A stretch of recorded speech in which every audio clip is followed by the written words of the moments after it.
Hello दोस्तों, नमस्कार। Education guard में आपका स्वागत है। आज दोस्तों इस वीडियो में 16 से 17 मई 2020 छत्तीसगढ़ डेली करेंट अफेयर से संबंधित जितने भी महत्वपूर्ण क्वेश्चन बन सकते हैं सारे क्वेश्चन के बारे में डिटेल से डिस्कस करेंगे और हर क्वेश्चन से संबंधित इंपॉर्टेंट फैक्ट मैं आपको बताऊंगा, तो आप वीडियो को पूरा ध्यान से देखिए। आज का पीडीएफ आप हमारे टेलीग्राम चैनल से जुड़कर डाउनलोड कर सकते हैं। टेलीग्राम चैनल का लिंक वीडियो के डिस्क्रिप्शन में दिया हूँ, जिससे आप हमारे टेलीग्राम चैनल से जुड़ सकते हैं। तो दोस्तों, लाइक गया भाड़ में, सब्सक्राइब गया तेल लेने, आप डायरेक्टली वीडियो देखिए। Chhattisgarh daily current affair session का हमारा पहला क्वेश्चन है, हाल ही में प्रदेश में किसने one nation one card ration को लागू करने की घोषणा की है? इसका सही आंसर ऑप्शन फर्स्ट, राज्य सरकार ने प्रदेश में one nation one ration card योजना को लागू करने की घोषणा की है। क्वेश्चन का स्पष्टीकरण देखते हैं। One nation one ration card प्रदेश में भी मिलेगा अनाज। अब तक दूसरे राज्यों में रह रहे प्रवासी परिवार सार्वजनिक वितरण प्रणाली से मिलने वाले राशन को नहीं ले पाते हैं। इसके लिए one nation one ration card का ऐलान किया है। 23 राज्यों में मौजूदा 67 करोड़ राशन कार्ड धारक, जो कुल सार्वजनिक वितरण प्रणाली के में दर्ज आबादी का 83% है, अगस्त 2020 तक नेशनल पोर्टेबिलिटी के तहत आ जाएंगे। देश के 83% राशन कार्ड धारक अगस्त तक one nation one ration card के तहत आ जाएंगे। जून में राशन कार्ड की नेशनल पोर्टेबिलिटी यानी one nation one ration card को लागू किया जाएगा। मार्च 2021 तक इससे 100% पीडीएस पॉपुलेशन को लेकर कवर कर लिया जाएगा। अभी तक 83% पीडीएस पॉपुलेशन इसमें कवर हो चुकी है। अब एक राज्य से जाकर दूसरे राज्य में राशन कार्ड को ट्रांसफ़र करवाया जा सकता है। इसके लिए इस योजना के बाद इसका लाभ वहां किसी भी राशन दुकानों से लिया जा सकेगा। Chhattisgarh daily current affair session का हमारा दूसरा क्वेश्चन है, हाल ही में बस्तर के इंद्रावती नदी में पाई जाने वाली कैट फिश को किस नाम से जाना जाता है, जो हाल ही में चर्चा में रहा? इसका सही आंसर ऑप्शन फोर, उपरोक्त सभी, जैसे बोध मछली, गुंज मछली, भैंसा बोध मछली आदि के नाम से कैट फिश मछली को जाना जाता है। क्वेश्चन का स्पष्टीकरण देखते हैं। बस्तर में देव की तरह पूजी जाती है इंद्रावती नदी की बोध मछली। बस्तर के इंद्रावती नदी पर पाई जाने वाली कैट फिश को ही बस्तर में बोध या गुंज मछली कहा जाता है। छोटी मछली होता है उसको बोध या गुंज मछली तथा बड़ी मछली को भैंसा बोध कहा जाता है। यह मछली भारत में ब्रह्मपुत्र नदी के अलावा राज्य के इंद्रावती नदी, सबरी नदी, लीलागर नदी आदि में पाई जाती है। फिलहाल इंद्रावती नदी में ही बची है। बोध मछली की बस्तरवासी सम्मान देते हैं। इसके नाम पर ही बारसूर के पास बोध नामक गांव है। लंबित पनबिजली परियोजना का नाम भी बोध घाट रखा गया है। बस्तर में कुड़ुक जाति के मछुआरे प्रतिवर्ष यात्रा आयोजित कर बोध मछली की पूजा करते हैं। यह क्वेश्चन बस्तर जिले से संबंधित है, तो आप बस्तर जिले के बारे में जानिए। बस्तर संभाग का एक जिला है, तो आप बस्तर संभाग के बारे में जानिए। बस्तर संभाग का गठन 1981 में किया गया था। बस्तर संभाग में निम्न जिले हैं, जैसे यहाँ पर कांकेर जिला, कोंडागांव जिला, नारायणपुर, बस्तर, दंतेवाड़ा, सुकमा और यहाँ बीजापुर आदि जिलों को मिलाकर बस्तर संभाग बनाया गया है। दोस्तों यहाँ पर जैसे आगे देखिए, यहाँ पर तहसील तथा विकास खंड की संख्या 33 है। दोस्तों यहाँ पर नगर निगम एक ही है। कौन सा नगर निगम है यहाँ पर? जैसे जगदलपुर नगर निगम। यहाँ पर जैसे नगर पालिका परिषद की संख्या कितनी है? 8 है। दोस्तों यहाँ पर जैसे नगर पंचायत की संख्या दोस्तों 4 है। यहाँ पर जैसे राष्ट्रीय उद्यान की संख्या 2 है। कौन कौन सा राष्ट्रीय उद्यान है? जैसे बस्तर में यहाँ पर है जैसे कांकेर घाटी राष्ट्रीय उद्यान, यहाँ पर बीजापुर में है इंद्रावती राष्ट्रीय उद्यान। यहाँ पर दोस्तों इसकी संख्या 2 है। यहाँ पर जैसे आगे देखिए दोस्तों, यहाँ पर जैसे अभ्यारण्य की संख्या 2 है। तो कौन कौन सी अभ्यारण्य है? जैसे यहाँ पर देखिए, यहाँ पर जैसे बस्तर के जो बीजापुर जिला है उसमें जैसे भैरमगढ़ अभ्यारण्य और यहाँ पर पामेर अभ्यारण्य दोनों बीजापुर में ही स्थित है। आगे देखिए दोस्तों, यहाँ पर मिट्टी, जैसे प्रमुख मिट्टी कौन सी प्रकार का मिट्टी बस्तर संभाग में पाया जाता है, तो यहाँ पर जैसे लाल लाल रेतीली मिट्टी, जिसका स्थानीय नाम टिकरा मिट्टी है, यह बस्तर संभाग में पाया जाता है। साथ ही दोस्तों यह जो लाल दोमट मिट्टी यह भी पाई जाती है, यह मुख्यतः रूप से सुकमा और दंतेवाड़ा जिला के क्षेत्रों में यह जैसे लाल दोमट मिट्टी पाया जाता है। यहाँ पर जैसे प्रमुख चट्टान है धारवाड़ क्रम की चट्टान। यहाँ पर जैसे खनिज, यहाँ पर बस्तर संभाग में निम्न खनिज पाया जाता है, जैसे यहाँ पर लोहा, टीन, हीरा, सोना, अभ्रक आदि पाया जाता है। दोस्तों यहाँ पर जैसे है जनजातियाँ, कौन कौन सी जनजाति बस्तर संभाग में निवास करती है, तो यहाँ पर जैसे हल्बा, मुड़िया, माड़िया, डंडामी माड़िया, अबुझ माड़िया, गदबा, धुरवा, परजा, डोरला आदि जनजातियाँ बस्तर संभाग में निवास करती है। अब दोस्तों इसमें अब यह क्वेश्चन जो बस्तर से संबंधित है, तो आप बस्तर जिले के बारे में जानिए।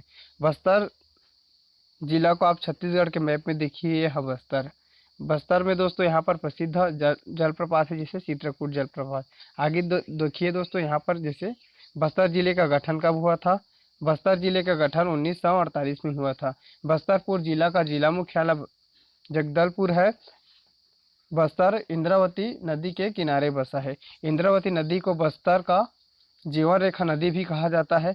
यहाँ पर जैसे दोस्तों एक नगर निगम है, जैसे जगदलपुर नगर निगम। नगर पालिका परिषद यहाँ पर नहीं है दोस्तों, यहाँ पर जैसे नगर पंचायत है, जैसे बस्तर। यहाँ पर जैसे इंद्रावती नदी है दोस्तों, इंद्रावती नदी का उद्गम रामपुर, थयामूल, मंगेल पहाड़ी, उड़ीसा से होता है दोस्तों। यहाँ पर जैसे मुनगा बहार नदी है दोस्तों। यहाँ पर जो इंद्रावती नदी है, इंद्रावती नदी में छत्तीसगढ़ ही नहीं अपितु भारत का सबसे चौड़ा जलप्रपात, जैसे चित्रकूट जलप्रपात इंद्रावती नदी पर स्थित है, जो बस्तर जिले में है दोस्तों। और यह जो चित्रकूट जलप्रपात है, इसे भारत का न्यायाग्र भी कहा जाता है। साथ ही दोस्तों यहाँ पर सबरी नदी है। साथ ही दोस्तों यहाँ पर जैसे मुनगा बहार नदी, कांगेर नदी आदि है दोस्तों। यहाँ पर जैसे मुनगा बहार नदी में छत्तीसगढ़ का दूसरी सबसे बड़ी जलप्रपात, जैसे तीरथगढ़ जलप्रपात मुनगा बहार नदी पर है दोस्तों। यहाँ पर हाल ही में दोस्तों 2020 में छत्तीसगढ़ में एक नई जलप्रपात की खोज हुई दोस्तों। ये जलप्रपात कौन सा है दोस्तों, जैसे मकरभंजा जलप्रपात। मकरभंजा जलप्रपात किस जिले में है, मकरभंजा जलप्रपात जसपुर जिले में। मकरभंजा जलप्रपात कौन सी नदी पर है, तो ये महान नदी पर है दोस्तों। महानदी नहीं, महान नदी पर है दोस्तों। अब इसे देखिए, मकरभंजा जलप्रपात है, यही वर्तमान में छत्तीसगढ़ का सबसे ऊंची जलप्रपात है। साथ ही यहाँ पर देखते दोस्तों खनिज क्षेत्र, जैसे यहाँ पर मुख्य प्रकार की जो मिट्टी है, यहाँ पर जैसे लाल रेतीली मिट्टी, जिसका स्थानीय नाम टिकरा मिट्टी है। साथ ही यहाँ पर मुख्य चट्टान जैसे धारवाड़। साथ ही यहाँ खनिज क्षेत्र जैसे तोकपाल जो क्षेत्र है, वहाँ से हीरा, दरबा घाटी से अभ्रक प्राप्त होता है। साथ ही यहाँ पर जनजाति जैसे मुड़िया, माड़िया, धुरवा, पारजा आदि जनजाति, जैसे यहाँ पर जैसे राष्ट्रीय उद्यान तथा राष्ट्रीय अभयारण्य। यहाँ पर जैसे दोस्तों कांगेर घाटी राष्ट्रीय उद्यान की स्थापना 1982 में हुआ था। यह एशिया का प्रथम बायोस्फीयर रिजर्व है, जैसे जयमंडल क्षेत्र दोस्तों। यह कांगेर घाटी राष्ट्रीय उद्यान है दोस्तों। इसे 1982 में स्थापित किया गया था, जो वर्तमान में नहीं है। यह एशिया की सबसे बड़ी इमली मंडी, जैसे जगदलपुर में स्थित है। जो एशिया महाद्वीप है दोस्तों, उसमें सबसे बड़ी इमली का मंडी वो बस्तर जिले के जगदलपुर में स्थित है। Chhattisgarh daily current affair session का हमारा तीसरा क्वेश्चन है, हाल ही में किस विभाग ने आई एम द वन कार्यक्रम प्रारंभ किया है। इसका सही आंसर ऑप्शन फर्स्ट है, छत्तीसगढ़ स्कूल शिक्षा विभाग ने आई एम द वन कार्यक्रम प्रारंभ किया है। क्वेश्चन का स्पष्टीकरण देखते हैं। आई एम द वन कार्यक्रम का शुभारंभ क्राफ्ट, डांस, योग, मार्शल आर्ट के कोर्स शामिल है। छत्तीसगढ़ शासन के स्कूल शिक्षा विभाग द्वारा स्कूली बच्चों को ऑनलाइन अध्ययन की घर बैठे सुविधा मुहैया कराने के बीते 1.25 महीने से संचालित पढ़ाई तुहार द्वार वेब पोर्टल को मुख्यमंत्री श्री भूपेश बघेल के मंशानुरूप शिक्षा विभाग तथा वृहद स्वरूप देते हुए इस पोर्टल में आई एम द वन कार्यक्रम को भी शामिल कर दिया गया है।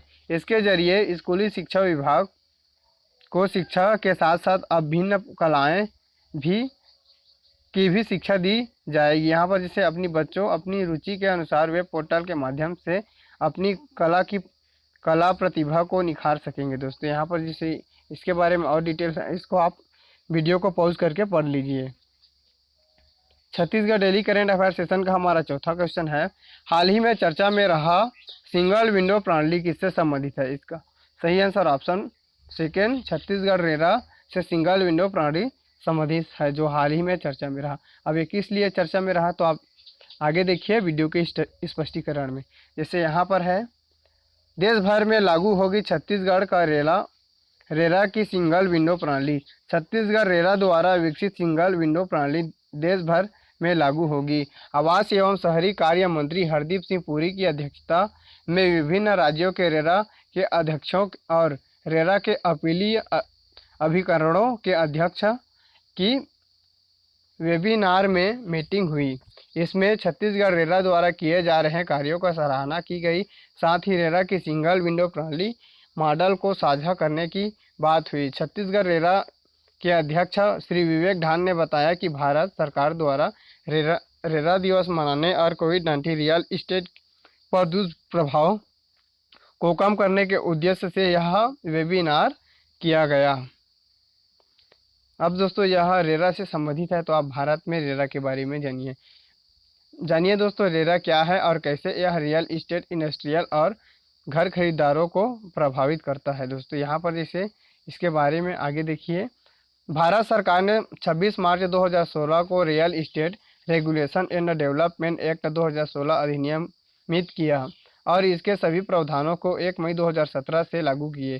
सभी बिल्डर से कहा गया कि वे जुलाई 2017 तक अपने प्रोजेक्ट को रेरा के तहत रजिस्टर कराएं। जो रियल इस्टेट एजेंट्स इसके दायरे में आते हैं वे अब भी खुद को रजिस्टर कराने की प्रक्रिया में लगी हुई हैं। कई राज्यों के अब भी इस कानून के नियम का नोटिफाई करना है और डेवलपर्स तथा प्रमोटरों को अपने प्रोजेक्ट का रेरा में रजिस्टर कराना है। यहाँ पर दोस्तों क्या है रेरा और रियल इस्टेट रेगुलेटरी एक्ट, यह कैसा है दोस्तों, इसके बारे में जानिए। जैसे real estate regulation and development act 2016 RERA को भारतीय संसद ने पास किया था। रेरा का मकसद घर ग्राहकों के हितों की रक्षा करना तथा रियल इस्टेट सेक्टर में निवेश को बढ़ावा देना है। दोस्तों यहाँ पर जैसे राज्यसभा ने रेरा को 10 मार्च और लोकसभा ने 15 मार्च 2016 को पास किया था। यहाँ पर दोस्तों 1 मई 2016 को यह लागू किया गया तथा 92 में से 59 सेक्शन 1 मई 2016 के तथा 12 यहाँ पर दोस्तों 1 मई 2017 को अस्तित्व में है। दोस्तों इस तरह पूर्ण रूप से 1 मई 2017 को रेरा को भारत में लागू किया गया था। यहाँ पर दोस्तों 6 महीने के भीतर केंद्र तथा राज्य सरकारों को अपने नियमों के नियमितीकरण कानून के तहत नोटिफाई करना होगा। दोस्तों Chhattisgarh daily current affair session का हमारा 5वां क्वेश्चन है, हाल ही में किसने अन्य राज्यों में से प्रदेश में आने वाले व्यक्तियों को 5 किलो प्रति व्यक्ति चावल निःशुल्क देने की घोषणा की है? इसका सही आंसर ऑप्शन फर्स्ट, मुख्यमंत्री श्री भूपेश बघेल ने राज्य में अन्य राज्यों से आने वाले व्यक्तियों को प्रति सदस्य 5 किलो निःशुल्क चावल देने की घोषणा की है। क्वेश्चन का स्पष्टीकरण देखते हैं। अन्य राज्यों से वापस आए प्रवासी व्यक्तियों को मिलेगा 5 किलो निःशुल्क खाद्यान्न।